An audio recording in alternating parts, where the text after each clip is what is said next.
Hello दोस्तों, हमारा channel RS teaching centre पर आप सभी का स्वागत है। आज आप अंकगणित टॉपिक टाइम एंड वर्क का कुछ सवालों को देखेंगे। इससे पहले वाले वीडियो में 10 सवाल हम देख चुके हैं। आज हम 11 से कुछ 20 तक सवालों को बनाएंगे और नेक्स्ट वीडियो में फिर से 20 से आगे की ओर बनाएंगे। 11 नंबर का सवाल है आपका, पी, क्यू और आर एक कार्य को करने के लिए 707 रुपया लेते हैं। पी और क्यू मिलकर इस कार्य का 5/7 भाग समाप्त करते हैं, अर्थात पी प्लस क्यू मिलकर 5/7 काम किए भाग, है नहीं। और शेष कार्य आर करते हैं, तो शेष कार्य आर कितना करेंगे? इतना काम हो चुका है, इसका मतलब बचा हुआ काम 2/7 होगा। 2/7 कहीं निकला कैसे? तो शेष पूरे काम को हम एक मानते हैं, एक में से जितना ही कर लिया हुआ है 5/7 इसको घटा लेंगे, तो इसको घटाइएगा, बटा पे घटाव कीजिएगा ना, तो ये 2/7 आएगा, है नहीं। अर्थात पी प्लस क्यू मिलकर 5/7 काम किए और आर आपका 2/7 काम किया। इसका अनुपात निकालिएगा तो ये 7 से 7 कट जाएगा, 5:2 आएगा। तो जिस हिसाब से काम किए उसी हिसाब से इसका रुपया बटेगा। आपका वैल्यू किसका पूछ रहा है? आर को कार्य करने के लिए कितने रुपये मिलेंगे? तो आर को टोटल हुआ आपको 707 रुपया, टोटल रुपया 707 रुपया है। और इसमें आर का वैल्यू निकालना है, तो आर से इसमें गुना कराएंगे। आर का वैल्यू 2 है तो 2 से गुना कराएंगे और दोनों अनुपात को जोड़ के भाग देंगे, तो 5×2 7, 7 से भाग देंगे। इसको भाग दीजिएगा तो 107 मरतब पे कटेगा। 107 में आप इससे गुना कर दीजिए, 101 मरतब पे कटेगा। 7 × 7 0 × 0, 7 × 7 101 मरतब पे, और 101 में इससे आप गुना कराइएगा तो 2 0 2 202 रुपया इसका आंसर हो जाएगा, है नहीं। 12 नंबर का सवाल आपको कह रहा है, ए और बी एक कार्य को क्रमशः 10 और 15 दिनों में पूरा कर सकते हैं। वे इस कार्य को पूरा करने के लिए 3000 रुपया लेते हैं, तो ए को इस कार्य के लिए कितना रुपया मिलेंगे? देखिए, आपको ए और बी है, ये 10 दिन में करता है, ये 15 दिन में करता है। एक बार समझिए, या तो रुपया का जो काम कितना किए हुए उसके हिसाब से पैसा बढ़ता है, और नहीं तो उसके क्षमता के हिसाब से पैसा बढ़ता है। ये आपका समय है। अगर सेम काम को करने में ये 10 दिन ये 15 दिन लेते हैं तो इसका जो क्षमता हो जाएगा उल्टा हो जाएगा। और सेम काम है तब अलग अलग काम रहेगा तो फिर उल्टा नहीं लिखेंगे। तो ये आपका 15 हो जाएगा, ये 10 हो जाएगा, ये क्षमता हो गया। इसको अनुपात में लिखिएगा तो 5 से काटिएगा तो 5 × 15, 5 × 10, है नहीं। अब आपको पूछ क्या रहा है? अब इस अनुपात में इसका रुपया बढ़ जाएगा। आपको पूछा क्या जा रहा है? ए को इस कार्य करने के लिए कितना रुपये मिलेंगे? टोटल रुपये आपको 3000 है और ए का वैल्यू पूछ रहा है, तो ए से हम गुना कराएंगे। ए आपका 3 है तो 3 से इसमें गुना कराएंगे और दोनों अनुपात के जोड़कर भाग देंगे, तो 5 3 2 5, 5 से इसमें भाग देंगे। इसको काटिएगा तो 600 आएगा और 600 में 3 से गुना कराइएगा तो 1800 रुपये आंसर हो जाएगा इसका, है नहीं। अगला सवाल कर रहा है, दैनिक मजदूरी करने वाले मजदूरों के निश्चित दिनों में कार्य करने के लिए 5750 रुपया मिले थे, लेकिन कुछ दिन अनुपस्थित होने के वजह से उसे 5000 रुपया मिले, तो उनकी एक दिन की अधिकतम संभावित मजदूरी क्या है? इस सवाल को समझने के लिए एक बात पहले समझिएगा। छोटी सी रस्सी लेकर हम इसको समझाने की प्रयास करते हैं। देखिएगा, अगर कोई व्यक्ति 10 दिन कहीं पर काम किया, अगर उसको 500 रुपया मिला तो एक दिन का वैल्यू कितना होगा? 10 इधर 10 से भाग दें 50 रुपया। कुछ दिन वो काम, मान लीजिए 3 दिन वो काम नहीं किए, अर्थात तो 7 दिन काम किए, तो 10 दिन का 500 रुपया है। 3 दिन काम नहीं किए, 3 दिन, एक दिन का 50 रुपया, 3 दिन काम नहीं किए, इसका मतलब 150 रुपया उसका घट जाएगा। 150 रुपया घट जाएगा तो इसको कितना मिलेगा? 0 5 4 में से 1 3, 350 रुपया, 350 रुपया। तो ये कहने का मतलब हुआ जो मेरा एक दिन का मजदूरी होता है वो 50 रुपया, जैसे 50 रुपया, और एक दिन का मजदूरी जो 50 रुपया है, ये जो राशि है ये दोनों राशि को काट देगा।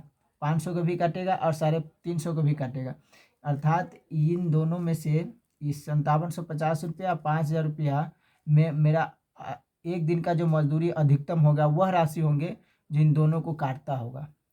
अधिकतम वह राशि जो दोनों को काटता होगा। तो इन दोनों को काटने वाली संख्या कौन होगा, मेरा इन दोनों का मौसा होगा, यानी कि 57, 50 और 5000 का जो मौसा होगा, यानी कि HCF जो होगा वही इसका आंसर होगा। अब इसका HCF निकाल दीजिए। HCF निकालने के लिए आप भाग विधि से भी निकाल सकते हैं। तो इसे 57, 50 है, ऐसे निकाल दीजिए, जिस हिसाब से आप जानते हो उस हिसाब से निकाल दीजिए, है नहीं। इसमें 9 मरतबे लग जाएगा, यानी कि 0 0 9 5 45, है नहीं, 0 5 2 ये 1 हो जाएगा, है ना। 9 5 45, 0 5 2 और 1, ये 500 नहीं था, 5000 था, सॉरी 5000 था, 500 लिखे हुए इसलिए तो गड़बड़ हो रहा था। 0 0 0 9 5 45, तब एक ही मरतबे लगेगा यहाँ पर, सॉरी गलती हो गया। 5750 में आपको मौसा निकालना है 500 से, 5000 था, है 5000 लिखेंगे, सॉरी 5750 रुपया और 5000 का मौसा निकालना आपका। तो यहाँ पर हम रफ काम में आपको यहाँ पर निकाल देते हैं, नहीं, एक मरतबे लगेगा, 5000 यहाँ पर आएगा, 0 5 7 एक कट जाएगा, उतरेगा आपको 5000 यहाँ पर, इस तरह से, है नहीं। अब इसमें कितना मरतबे लगेगा, 7 7 49, 7 7 49 से ज़्यादा हो जाएगा, 6 मरतबे लगेगा, 0 30 42 3 45, है नहीं, 0 0 ये 5 ही कट जाएगा, उतरेगा आपको 750, है नहीं। अब यहाँ पर एक मरतबे फिर से लगेगा, तो ये 250 होगा, है नहीं। अब यहाँ पर 500 आएगा, तब 2 मरतबे कट जाएगा, ये 0 हो गया, इसका मतलब इसका मौसा कितना होगा, 250। इसका आंसर भी आपका 250 रुपया हो जाएगा, है नहीं। आंसर भी इसका क्या हो जाएगा, यानी कि एक दिन का अधिकतम मजदूरी इसका 250 रुपया होगा आंसर, है नहीं। 250 रुपया इन दोनों को काट देंगे, है नहीं, इस तरह से हुआ। अब आगे की ओर हम चलते हैं। आगे आपका है 14 नंबर सवाल, देखिएगा 14 नंबर सवाल अब देखिएगा। पहला सवाल कह रहा है, 14 नंबर कह रहा है आपको, एक कार्य को 24 दिन में, ए आपका 24 दिन में करता है, बी 9 दिन में करता है और सी 12 दिन में समाप्त करता है नहीं।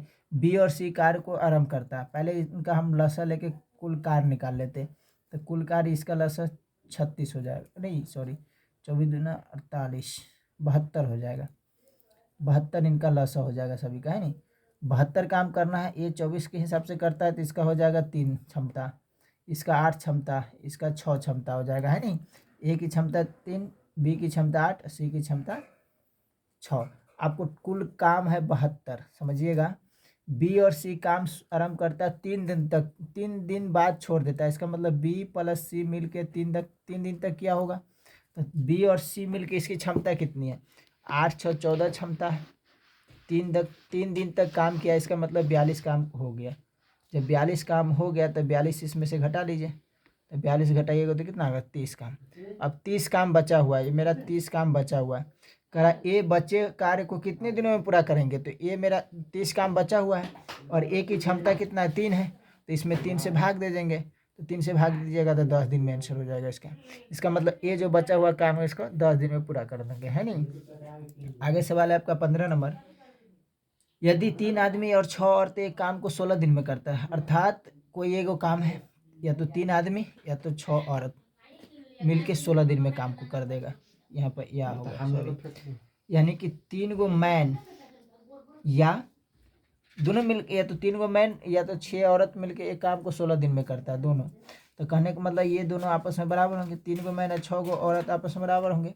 जितना काम 3 गो मैन करता है उतना ही काम 6 गो औरत करते हैं, तो इसका यहाँ से क्षमता अनुपात क्षमता निकल जाएगा 2 या 6, यानी कि 1 मैन बराबर 2 गो वैमेन। इसका मतलब ये हुआ कि एगो आदमी जितना काम करेंगे उतना काम 2 गो महिला मिलके करेंगे, अर्थात 2 गो महिला जितना काम करेंगे उतना एक ही आदमी मिलके कर देंगे, है नहीं। तो देखिए हम किसी भी मैन या औरत के फॉर्मेट में कुल काम निकाल लेते हैं, यानी कि टोटल वर्क निकाल लेते हैं। टोटल वर्क अगर आदमी के मैन रूप में निकालेंगे तो 3 गो मैन है और 16 दिन में करता है तो 16 से गुना कराएंगे, टोटल वर्क हो गया। अब सवाल क्या कर रहा है, 12 आदमी और 8 औरत इस कार्य को कितने दिनों में करेंगे। मेरा कुल काम है 3 मैन और 16 औरत, इसी काम को 12 गो मैन और प्लस 8 गो औरत मिलके कितने दिनों में करेंगे, तो x दिन में मान लिया हम, है नहीं। अब इसको देखिए एम के फॉर्मेट में, तो इन सबको एम के फॉर्मेट में ही लिखेंगे, है नहीं।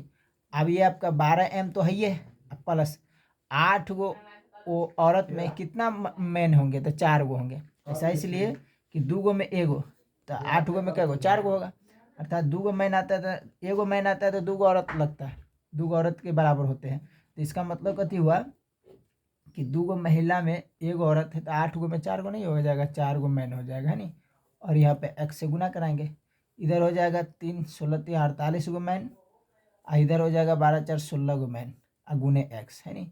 m से m जाएगा और 16 से 3 मरतबे कट जाएगा, यानी कि x इधर हो गया, इधर 3 बच गया। इसका मतलब क्या हुआ, 12 आदमी और 8 औरत मिलकर उसी काम को 3 दिन में कर देंगे, ये इसका आंसर हो जाएगा, है नहीं। आगे सवाल है, ए एक कार्य को 15 दिनों में करता है, ए 15 दिनों में करता है, और बी इसी काम को 20 दिनों में करता है नहीं। यदि वे इस कार्य पर मिलकर 4 दिन तक काम किया, कुल काम हम इसका लसा लेके निकाल लेते हैं ना। इसका लसा आपका 60 हो जाएगा, ए की क्षमता 4 हो जाएगा, बी की क्षमता 3 हो जाएगा, 20 या 60 15 14 60, है नहीं। अब करा दोनों मिल के 4 दिन तक किया, तो 4 दिन तक दोनों मिल के करा दीजिए। तो दोनों की क्षमता मिल के कितना है, 7। 7 के हिसाब से 4 दिन तक काम करेगा तो 28 काम हो जाएगा।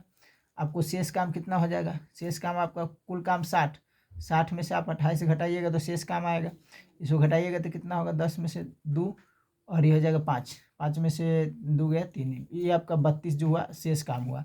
और शेष कार्य का भाग पूछ रहा है भिन्न, तो हमारा शेष काम इतना है, और कुल काम भाग में नीचे लिखेंगे। भाग मतलब कहने का मतलब जैसे किसी हिसाब से अगर 100 गो में किसी का अगर 25 नंबर आता है, इसका मतलब कथी, इसका भाग कितना होगा, 25/100, ऐसी ना लिखते हैं। उसी हिसाब से मेरा काम है, शेष काम है 32, इसका भाग पूछ रहा था, कुल काम नीचे में लिखेंगे। कुल काम मेरा 60 था तो 60 में नीचे में लिख दे। अब इसको हल कर दीजिए, आंसर आ जाएगा। इसको काटिए कितना से, 4 से 4 8 32, 4 से 15 मरतब, है नहीं, यानी कि 8/15 इसका आंसर हो जाएगा, है नहीं। इतना भाग अब बचा हुआ है शेष काम, है नहीं। अब हम चलेंगे आपका 17 नंबर सवाल पर। 17 नंबर सवाल कह रहा है आपका, यदि एक कार्य को 10 दिन में समाप्त करने के लिए 270 व्यक्ति की आवश्यकता पड़ती है, तो 180 व्यक्ति द्वारा इसी कार्य को समाप्त करने के लिए कितने दिन लगेंगे। मेरा बात सुनिएगा, 10 दिन में काम करने के लिए 270 व्यक्ति, इन दोनों को गुना कराए, कुल काम आ गया। इसी काम को करना 180 व्यक्ति को ले तो कितना दिन लगेगा, तो x दिन मान लिए हम, है नहीं। इसको हल कर दीजिए, आंसर हो जाएगा। ये 0 से 0 गया, 9 से कटेगा, 9 3 27, 9 से कटिएगा 2 मरतबे, 2 x है इधर, ये 2 से कट जाएगा 15 मरतबे, इधर x है, ये आपका 15 इसका आंसर हो जाएगा, है नहीं। करा है। इस तरह के सवाल हम पहले वाले वीडियो में, अर्थमेटिक के पहले वाले वीडियो में हम बताए हुए हैं कि इस तरह के 2 गो स्टेटमेंट होंगे, यानी कि 2 गो कथन होंगे पूरे सवाल में। तो जो भी कथन होंगे, जैसे समय रहेगा, दिन रहेगा, है नहीं, या तो आदमी रहेंगे या और कुछ रहेंगे, जो भी रहेंगे उन सब को ऊपर में मल्टीपल के रूप में लिखना है, और नीचे में केवल कार्य लिखना है, जो काम हम करते हैं उसको। उसी हिसाब से अगला स्टेटमेंट को भी हम यही चीज़ करेंगे, समय दिन, है नहीं, और आदमी औरत जो भी हो सबको मल्टीपल के रूप में ऊपर में लिखना, नीचे में केवल कार्य लिखना है। अब इसको हल कीजिएगा। देखिए, 4 चटाई बुनकर, मतलब 4 आदमी जो चटाई बुनने वाले हैं उसकी बात कर रहा था। 4 चटाई 4 दिन में, तो 4 से गुना, 4 चटाई बनाती है, ये मेरा 4 चटाई बनाती है, इसका मतलब क्या थी, चटाई काम हुआ, ये काम हुआ, है नहीं। इसको नीचे लिखेंगे, है नहीं। 8 चटाई बुनकर, जो 8 गो आदमी है जो चटाई के बुनने के काम करता है, 8 दिन में, है नहीं, कितने चटाई बनाएंगे, तो काम को लिखना है तो काम नीचे लिखेंगे। मान लीजिए x चटाई बनाएंगे, इसको हल कर दो, यहाँ से x का जो वैल्यू आएगा वही आंसर हो जाएगा। 4 से 4 गया, 4 दूना 8, इधर आपका बच गया, इधर बच गया 1, और उधर बच गया 8 दूना 16/x। इसको x किधर लाइए, x जब इधर ले आएगा तो x इधर हो जाएगा, उधर बचेगा 16, तो इसका मतलब 16 दिन इसका आंसर, 16 चटाई बनेंगे, काम न था नीचे, तो यानी कि 16 चटाई बनाई जाएगी, ये आपका आंसर हो जाएगा।